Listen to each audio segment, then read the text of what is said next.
ملک غلام محمد نے وصیت کر دی. اس نے کہا کہ جناب جب میں مر جاؤں مجھے مدینے میں دفنانا ہے. جب وہ مرنے لگا وصیت کر دی, مر گیا. اب مر گیا تو پاکستانی حکومت نے سعودی حکومت کو پیغام بھیجا کہ ہمارا گورنر ہے, اس نے وصیت کی دفنانا ہے. تو انہوں نے خط لکھ کر بھیجا.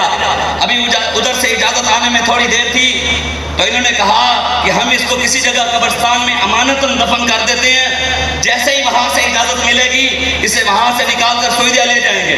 امانتاً اس کو پاکستان کے تیسرے گورنر کو, جس نے ختم نبوت کے پہرے داروں پر گولیاں چلائیں, امانتاً انہوں نے اس کو کراچی کے گوروں کے قبرستان کے اندر دفن کر دیا.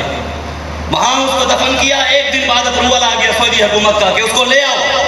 جب لینے کے لیے اس کو ساری حکومتی بندے گئے اس کو لینے کے لیے, قبر سے نکالنے کے لیے ٹیم گئی, تو انہوں نے جب جا کر قبر کھودی تو اندر سانپ ہی سانپ موجود اور ایک بہت بڑا اژدہا اس کے جسم کے گرد بیٹھا ہے اور اس کے منہ کے اوپر ڈس رہا ہے.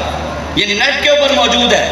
پاکستان کا تیسرا گورنر جس نے تاجدار ختم نبوت کے نعرے لگانے والوں پر گولیاں چلائی. یہ اب کی بات ہے. وہاں پر پولیس والا موجود, اس نے 6 گولیاں اژدہا کے اوپر ماری, اژدہا کو ماری, اس کو کوئی اثر نہیں ہوا. ڈاکٹروں نے کہا کہ ہمارے پاس ایسی زہریلی گیس ہے, اگر ہم قبر میں چھوڑ دیں 2-3 گھنٹے قبر بند کر دیں یہ سارے سانپ مر جائیں گے. انہوں نے ایسے کیا, زہریلی گیس چھوڑی, 2 گھنٹے قبر بند کر دی. جب قبر کو کھولا تو سانپ ویسے کے ویسے ہی بیٹھے. انہوں نے وہیں پر مٹی ڈال کر اس کو دفن کر دیا. مسلمانوں کے قبرستان میں اسے جگہ بھی نہیں ملی. آج بھی اس کی قبر وہاں عیسائیوں کے قبرستان میں موجود ہے, آج بھی کراچی میں.